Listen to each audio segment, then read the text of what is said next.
Chaos, energy, unpredictability, good times with friends, mosh pits, absolute in the moment core memories that you'll never forget for the rest of your life. And it's just a feeling you can't replicate. Yeah. So with some comedy, maybe some humour in there. Comedy in there, you know how we do. Just a little bit. Yeah. Gonna be knackered, guys. Yeah, gonna be fucked. Yeah. Too much time inside my head. Time inside my head. Where flowers used to grow. But it's flying stuff. When I think I feel so sick. How do we come to act like this? Rain on overdrive. I tell it as it is. It's easier to die than it is to want to live. Yo! How's it Yo! going? Good. Can you hear us? Can you see us okay? I can indeed. Wait, where are you? That's really cool. Is that your studio? Fast Wadeway. Yeah. Is that the Hara HQ? This is the Hara HQ indeed. This is our chill room. Holy shizzle. Yonder, the glass is our live room. Ooh. We've got... Oh, we're going for it. We've got beers on a Monday. It's album week, isn't it? So Of course it is. I'll join you with the cover. Start as we need to go on. Here he is. Here it Hola. is. Peace. Addicted to talking.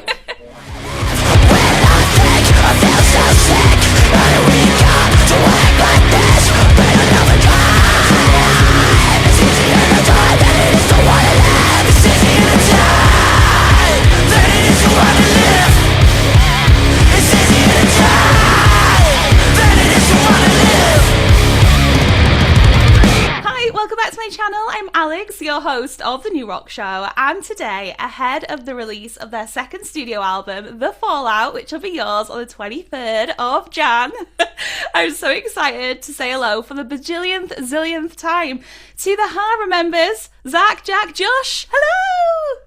Hello, Alex. Are you okay? Yo. Album release week, what a buzz. We'll talk all about it, got so much to discuss. Josh is so done talking about it, he's about to leave the room. I'm so excited. I can't wait. But first of all, how are you? How are things going? What's been going on? Good. I've been freezing in Just been doing random sports and random shit. That's a good answer, man. That's a good answer. I've also been doing the random stuff. I've been randomly hiking up some random hills. I even went sledging the other day. Can you believe it? Sledging, I tell you, sledging. What, in what? Mud? No, it was snowing actually. Up north, it was snowing. No. Yeah, but I'm up north. There weren't really any snow. Yeah, but it's there's up north and then there's peak. There's peak up north. The true north. The true north. Okay. So you've been sledging, hiking around, chilling in a cold room, but it's all good because it's album release week. Woo! It's almost here. Get it over with. Well, we're in 2026. It's a new year, and I want to say to you, Happy New Year, the Hara. This is going to be another one of the Hara's years. I can feel it coming. Before we get into everything, though, what about 2025? Do you want to just tell me like 3 top moments, highlights of your year from last year? Because you had so much going on. So maybe you've got one each. I'll go first. He'll go first. One of the genuine highlights of 2025, several years tied aside, although it wouldn't really make sense because I can't see in the future. But I would say actually it was going in the tent around our summer tour, sleeping in a tent, traveling in a tent around Europe in the van with the boys. Because I'm a big no camp fan, and over the past 12 months. I have become super camp. I've become super camp, love it so much. I'm full on camp. Full on camp. So, I love camp. Oh yeah. And I couldn't believe that I'd be swayed by the outdoor lifestyle. Anyway, yeah. That's mine. I love that. My favourite 3 days were day 1 at Rock for People, day 2 at Rock for People, and day 3 at Rock for People. It's sick. Yeah. What did we do last year? Loads of My stuff. man's gone blank. I feel Loads. like we've done loads. Wait, I've got some notes actually. You did you did the European Festival circuit. 'Cause you did Boomtown, didn't you? What else did you do? Rock for People, Mighty Sounds, and you did 2000 Trees because that's where I saw you last. And Zack, you're not lying because you talked about how much you were swayed into camping even then. So it's true. I can't believe it. Yeah, the camping was sick. Oh, Yeah. I liked me, Josh, and Pete went. What's it called? Paddle. What are they called? Oh, Pedalo. Pedalo. Yeah. On a pedalo. Elite transport. I love a pedalo. Yeah, okay. That was sick. We tried to run a guy over in the middle of the lake, and he turned out to be a Hara fan, and it was really awkward. No way. I had it in my mind that I was going to ask you something. So since you just brought that up now, I'm going to ask you it now because all the times we've talked, I don't think we've ever mentioned like fan interactions. And over the years, you guys have got like a solid fan base built up. There's so many people that love and adore you, follow what you're doing. What has been the strangest like interaction you've had with a follower of the Hara that you think, oh my God, I cannot believe that happened? Yeah, for me it was that. It was so funny because we was pedaling around on this lake and it was massive, and they had like these swimming like buoys as well, which not really anyone went past. And we were so far out into the middle of the lake and we seen this guy swimming. So Josh said, "Right, let's run him over in the pedalo." But We weren't gonna actually do it. Disclaimer. So we was like razzing at him, rapping, and we was all like looking around pretending we'd not seen him. And we must have got about like 10 or 12 yards away from him. And he just went, "Oh, the Hara!" And we were like, "Fuck." and like had to like slam on a pedalo, which we don't really know how to do. Yeah. And then we just had this conversation with this guy while he was like bobbing around in the middle of this lake, and it was well funny. I've got a recent story for you that I've just remembered. I don't even know if I told the lads this, but over Christmas, I went on a pub crawl with a few friends, and when I have a drink, I like to just wind people up. I don't know, just something within me. I just want to go up to strangers and wind them up. So I had this thing where I said to the guys I was with, I was like, let's pretend we're like big cage fighters, and we're in the area because we've had a fight and we're just chilling. So these older women come in and we're like, "Oh, how you doing? And they're like, "Oh, you all right, lads?" I was like, yeah, we've had a big fight this weekend. They're like, "What do you mean?" And we're like, "Oh yeah, we're cage fighters." And anyway, long story short, I built up this huge backstory for about an hour telling them how we went training here, you know, and they were like, "You're not very bruised." I was like, "I'm just very good." And it went on, and then at the end, as we were leaving, one of the women went, "Hold on a minute, my daughter, no, you're in a band, aren't you?" And I was like, fuck. She's like, "No, I know you are." And then I quickly left. That's nice. Okay, right, listen. I've got some serious questions to ask you for once, because at festival season, as much as it really isn't festival season without talking to you guys, we never get that much time to get really in depth about like your songs, songwriting, all that kind of stuff. So it's been a while since we've done a Zoom, so it's kind of nice to be able to dive into things a little bit deeper today. So I hope you're ready for some serious questioning. Are you ready? No.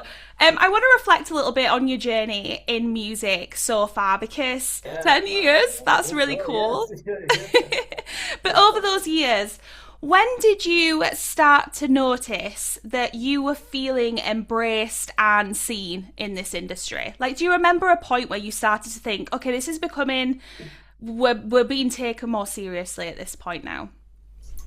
I think it was Download Pilot. Yeah, I was gonna say for us, or for myself, it definitely stands out for us as a point where people started to take us seriously musically and live, and on that side of things, which is what we want everyone to take us seriously with. So yeah, I'd say Download was massive. My honest answer is, I still don't feel like that, and I don't know if I ever will. But I also feel like that is part of one of my biggest motivations, I think, to almost prove people wrong. I feel, even if it's like made up in my head or not, I still maybe have that feeling of we're not fully accepted yet, and we've got a lot to prove. And I think, you know, when I'm having my down days, I imagine that, you know, I imagine walking on stage at like the Heavy Music Awards, and we're accepting that award, and I'm on stage like, I fucking told you, cancer. You know, that's kind of like a fantasy in my head, that one day there'll be a moment where I'm like, you know what, there was some people that maybe didn't understand us and they didn't quite get us, but we persisted. So yeah, I'm still not fully there yet, but I'm not mad at it. Yeah. That's interesting, because I think like people measure success in many different ways, and it can come in many different ways. And it's really difficult though, isn't it, when you're anyone, not just in a band, but anybody, to not try and compare yourselves to other people online. So with you, you've got a lot of comparisons probably to other bands and the algorithm and viral moments and all these kind of things that you have to worry about when you're in a band. But it is difficult to try and not do that and not compare and just stay on your own path.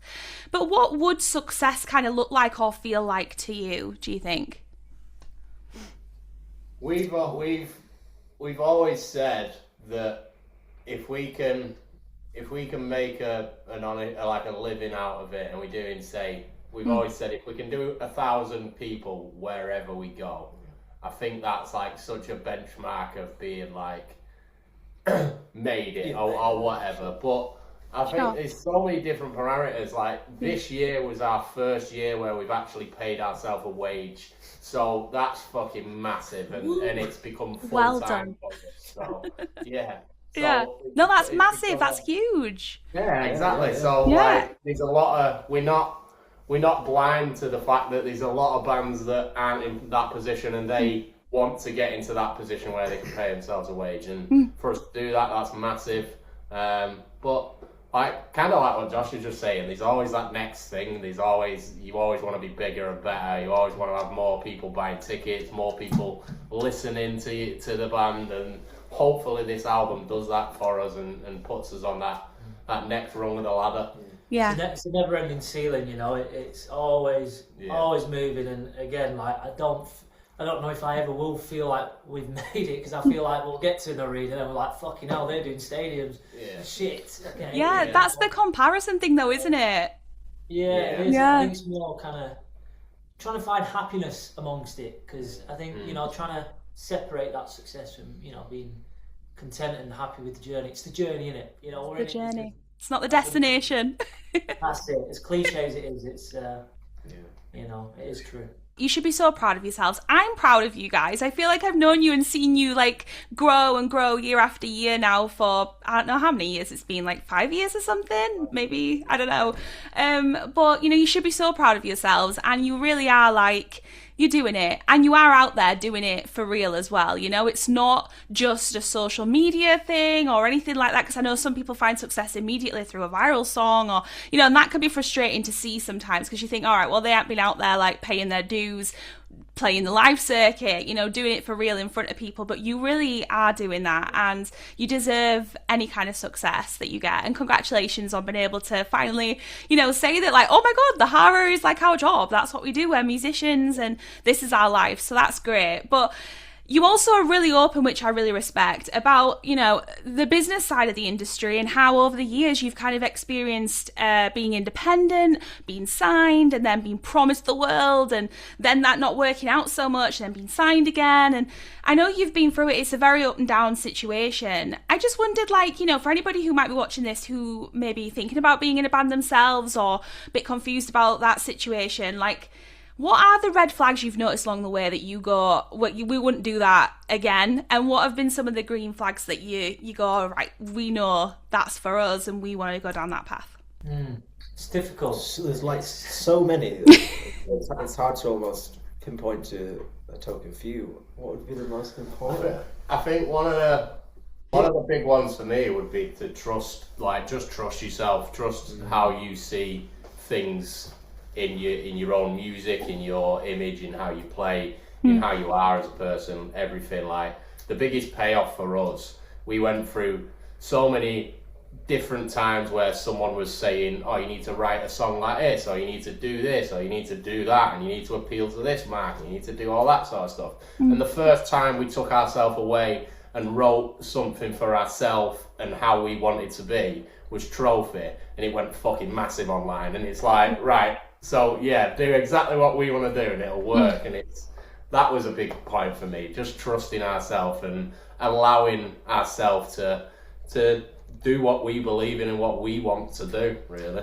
I think part of it as well is, you know, a new band, you have to just go through it, man. Like, you have to, you know, when you start, you do believe in everything that people tell you, and you do, like, you're way more influenced with, oh my God, a big label guy just told me that this is how we become successful. And, you know, we've fallen into that trap multiple times, but I think, you know, you do get to a point where it happens again and again, and then you come back to that point of, you just got to write for yourself and trust in your art. And it's funny how these big people then bow down to you when it does start working, and they're like, you've got it, the formula, but it was never really a formula. It's just you being honest to yourself, and I think that's the best thing you can do. I think, like, building on what the guys are saying as well, like, there's moments in our career where I think that if we would have, like, got a manager at this time, or got an agent at this time, or gone with this guy instead of this person, we could possibly be in a very different position. So I'm a big fan of, like, of everything that these guys have just said, but building on that is, like, if you're a new band especially, I think this is relevant. Like, don't be afraid to say no to opportunities, or to an offer for a new person to, like, join your team, because the reality is that you can probably do the majority of it yourself until that moment where the labels are knocking on your door being like, how have you done this? Like, how have you done this? Like, and don't, you know, just don't give it all away when you've still got so much to learn and to give as well, and to yourself especially. So I think that's that kind of, like, you've got to trust yourself, believe in your vision, don't be afraid to say no, stay true to yourself. It's all of that good stuff. Yeah. Building that right team is huge as well. Our team is insane. Like, the amount of people that believe in us and do it because they believe in us and that sort of thing. And got to look after them as well. Yeah, you got to be like, the product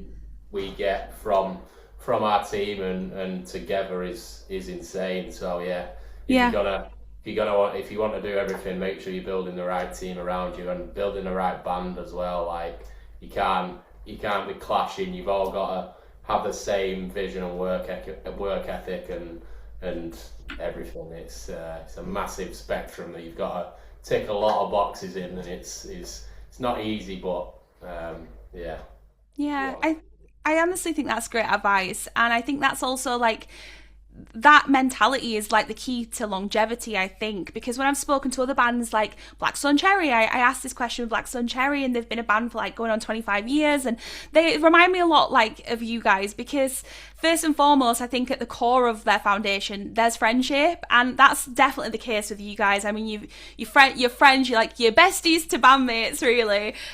So it's really nice, like, the team that you've got around you is really important, and I just love to see you guys thriving. And with this new album, I feel like we've got another exciting chapter coming. Of course, the fallout will be everyone's from the 23rd, so in just 4 days' time.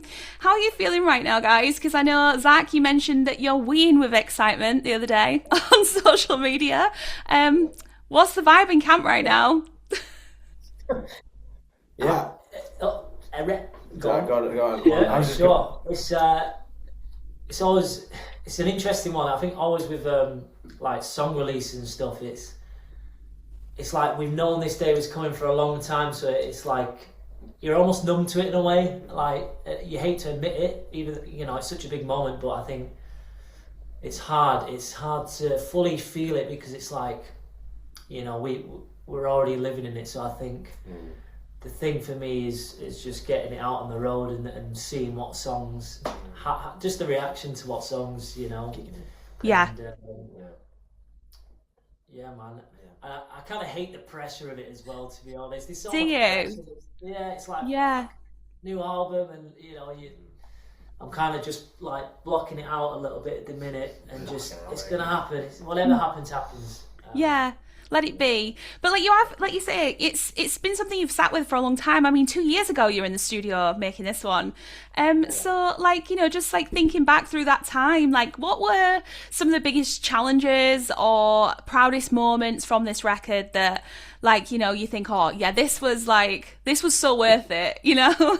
I mean, like the trophy reaction was a huge payoff for us. Yeah. And seeing that happen online completely naturally was really just a huge, like, a kind of nod to us to say, yeah, we're doing the right sort of thing, what we've wanted to do. Because you'll know, and we've said it to you previously, like on previous records and that sort of stuff, we've always wanted to be heavier and heavier and do this like more metal kind of thing, and for us to do that and get the reaction that it did, that was a huge point for us. But I think with Mascot coming on board as well, and other people believing in us, and we've had our first feature, there's so many points where it just became better and bigger and better and bigger and all that sort of stuff. So it's super sick. And like Josh said, we've been sat on this album for 2 years now and playing it, and even like now rehearsing for the tour, we'll play a song and like after it we're like, oh yeah, that is sick, this song. Oh yeah, do you remember why we wrote this one? That's cool though. That's fun. And Zack's been going through like the stems as well and being like, oh, what the fuck, I didn't know I played that, and I can't remember playing that and all that sort of stuff. So, yeah, it is mad actually to think that even though they are your songs, I can imagine that if you have, like you say, been sat on it for a while, yeah, you would forget maybe how something went, how you played something. It's like in here and out of there, and then I have to go through it all to look at it again. But it's exciting, like I said, it's fun. It's like, I'm like, oh yeah. genius. I don't know if you're going to be able to maybe answer this, because I've noticed obviously at the moment, like even if you went to have a look at the album on Spotify, there's only the singles that are named at the moment. Everything else is teasers of like track 11, track 12. We don't know the titles. But is there a particular song that you are like so buzzing to play live? Oh, there's loads.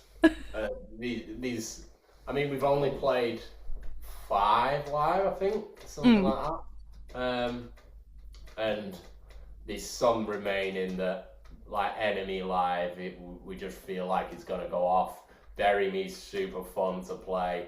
There's so many different elements to each one. Psycho Killer and Intergalactic are like a completely different vibe to play live than maybe Monsters and Demons is, and all these different.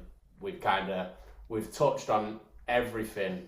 Yeah. When we've written it, and then now bringing it into the live setting, like I was just saying, like when we rehearse and we finish a song, we're all like, fuck yeah, that's sick, right? Or Josh is like, oh, I can do this in this, I can picture myself doing this or wearing this or coming out and doing this, and it's they all have different inspirations and kind of influences in them that is loads.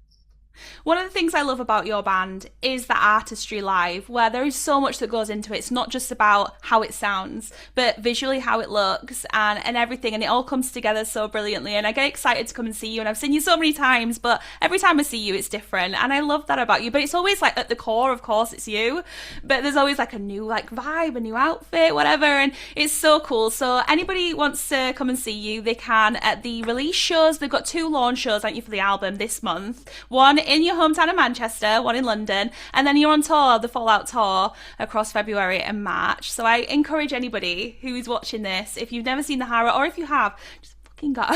Like, go and have a good time. What's in store for everyone? Chaos, energy, unpredictability, good times with friends, mosh pits, absolute in the moment core memories that you'll never forget for the rest of your life. And you know, it's just a feeling you can't replicate. Yeah. So with some comedy, maybe some humour in there. Comedy, you know how we do. Just a little bit. You know Yeah. Okay. Probably our longest ever set. Is it? Yeah. It's gonna be knackered, guys. Yeah, gonna be fucked. Yeah. It's gonna be tiring. We're actually glad we've got these 2 shows, because it's gonna show, right, this is the level that we need to be at. Yeah. Back on the wise, treadmill. and then we've got a couple of weeks to catch up with what we need to be at. But Yeah. these first 2 shows are going to be a slog for sure, but we're looking forward to them. Nah, you'll be fine. It'll be great. I just want to talk as well about, like, lyrically. Maybe Josh, I can speak with you a bit more about this. This album, I mean, to be honest with you, like, all of the Haras kind of, I don't know, like, all of your music has been kind of evoked in, like, mental health and helping out people with struggles like that, and really being vulnerable, open, and it's so beautifully done when you are so vulnerable with lyrics and things. And I know that this album in particular is very much that too. I just wondered how cathartic of a process it is for you, or whether it's scary to talk openly and honestly in songs. You know, do you feel like it's a bit of a diary situation for you? Like, you know, someone's reading your diary, or how is it? You know, what's it like being a songwriter?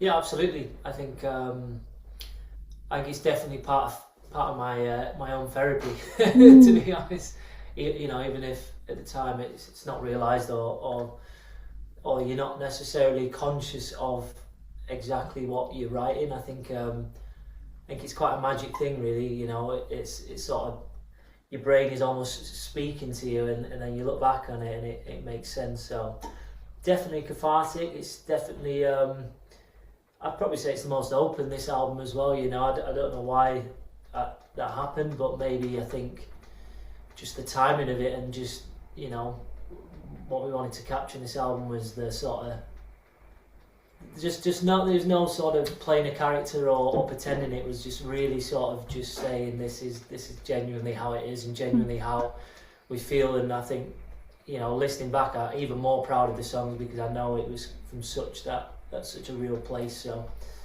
yeah, it is like a diary, and if people can feel something from that and heal from that as well, that's great.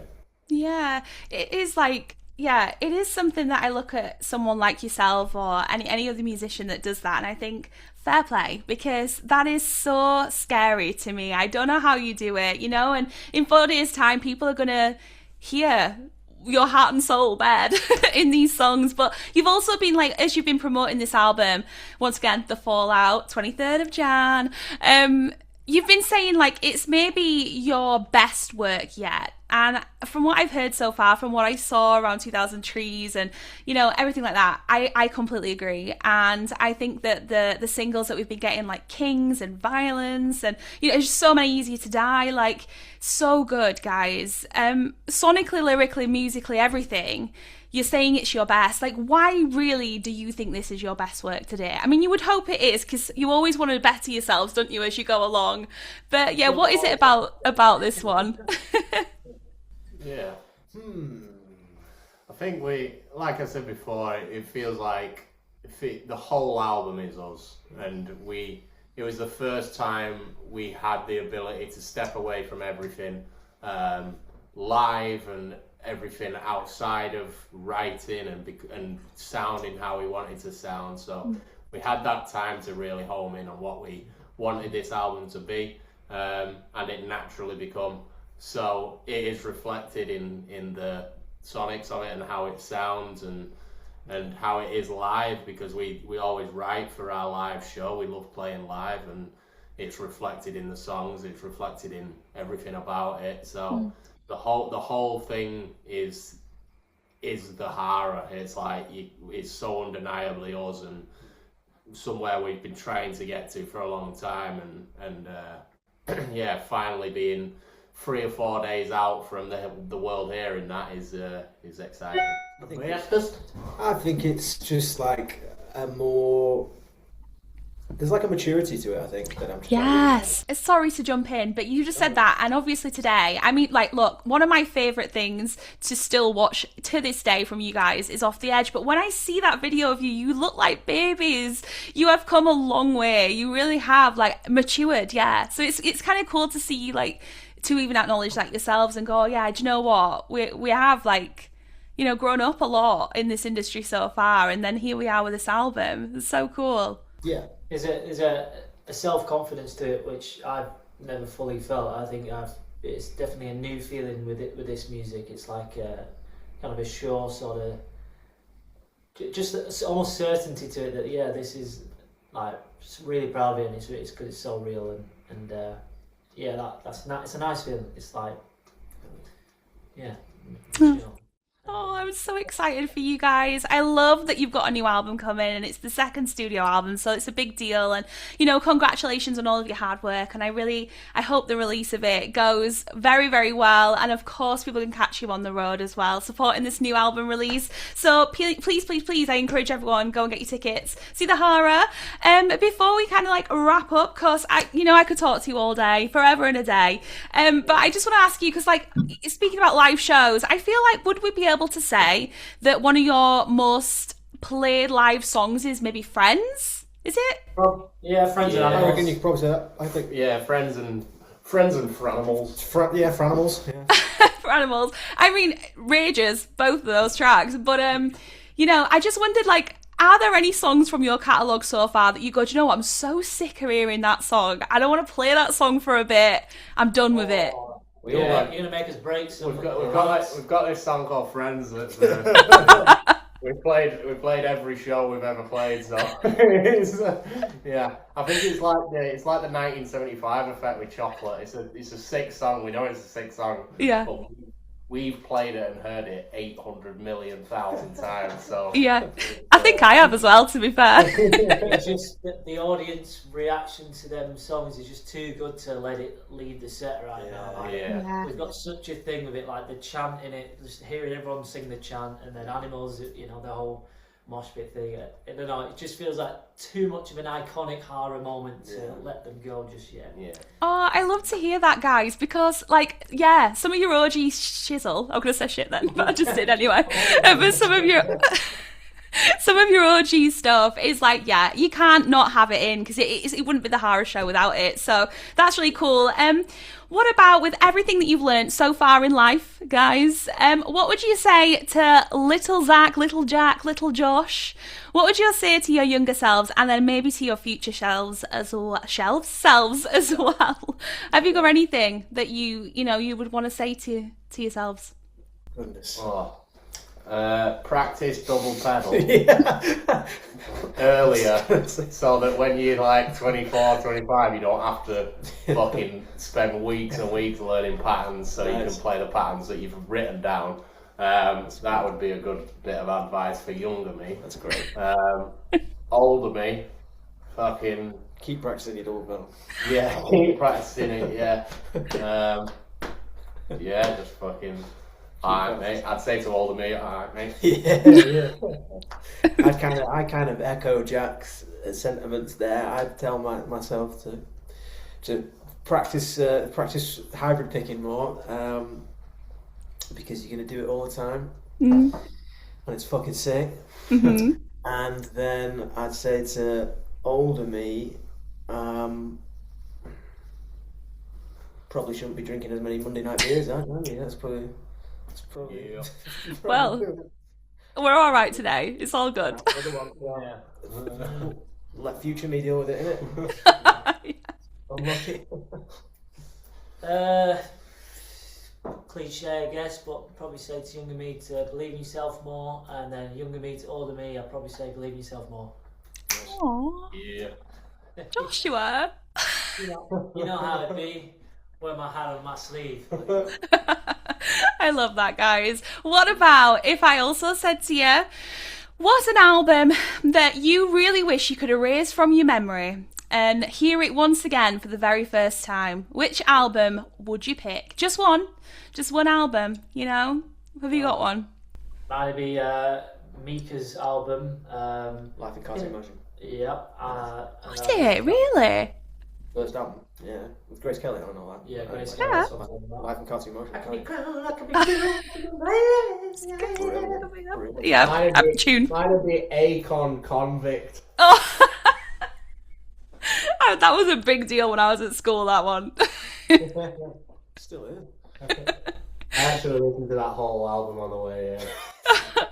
Right, okay. Zack, come on. Difficult one. First, I don't know. Probably like City of Evil by Avenged Sevenfold. I feel like the first time I heard Backcountry, my ass got blown out my ass. So. Yeah, your ass got blown out. Double ass blown out. It was Hardcore. hardcore. Yeah. So City of Evil. Ah, love that. And not that you care, but mine would be Bat Out of Hell 2, Meatloaf, because vibes. Come on. It's very theatrical. I love it. On a final note, goals, dreams, aspirations, the Hara. I mean, we've all got them, but on a really serious note of like where you hope to see this band in the next 10 years time, you know, another 10 year or something. Like, no, not just 10 year, whenever, you know, hopefully these things that you hope for happen soon. But what is something you hope to achieve or do or, you know, whatever soon? Bigger venues, man, bigger stages. Like we've had a little taste in our time of those big stages, and it's it's home, man. Like So much easier. It's easier, but also it makes so much sense for us in, you know, the show we want to do. And I think just more opportunity to be on those big festival stages and those big rooms. It'll be such a good feeling. I'm sick of the fucking toilet venues with no backstage, stinky toilets, and the fucking loadouts that make you want to die. I'm sick of it. They do. You know, suck major. I want a masseuse backstage. I want to, I want to have my e-scooter going around the arena, and then I want to just play a big stage with fire and lights. Yeah, that's it. Yeah, that'd be sick. Yep. Yeah. Short-term goal. I think it'd be nice. It'd be nice to, it'd be nice to have this album recognised by some bigger people that we feel like should have recognised us already. But yeah, that'd be nice. Yeah, sure. I think, you know, you've got it coming. And come on, Zack, I can see you thinking, quick, we've not got loads of time left. Quick. I was going to say some more travelling, and I want to see a return of the tent as well. Return of the tent. I want to bring back the tent. Okay. Some more festivals maybe, and then you can bring your tent. Yeah, sort me out. Yeah. So yeah, geezer. No, it'll be amazing. And, you know, once again, congratulations on the new album. Can't wait to hear it in full. And I'm going to come see you in Sheffield, I think. So that'll be March time. So see you at Corp. And until then, my loves, see you later. But thank you again for taking the time to talk. You are literally like my OG alumni on this show. So, you know, much love to you. And yeah, can't wait. Best of luck. Good luck with everything. Thanks, so good to see you. Bye.